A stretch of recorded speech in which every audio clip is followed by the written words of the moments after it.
How to change account in the Monopoly Go game. If you are wondering on how to add another account and switch between them, then this tutorial is for you. So let's get started. First of all, open the Monopoly Go game. Just like this. After opening the app, you will see something like this on your home screen. Now tap onto three lines at the top right corner right here. Tap on it. Then here you can find the settings option. Now tap on it. Then tap on to manage account. Now here is the thing. To change the account, you need to simply disconnect from the Facebook and email or whichever account that you have connected to the Monopoly Go game. Now simply disconnect your accounts in the Monopoly Go game right now.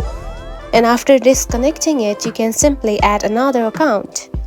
So to connect with another account this time, you need to use another Facebook account or another email or Apple account. And by doing this, you can simply change the account. And that's it. This is how you can change account in the Monopoly Go game. It is a very simple process, right? If you found this video helpful, don't forget to like and subscribe for more tips. Thanks for watching.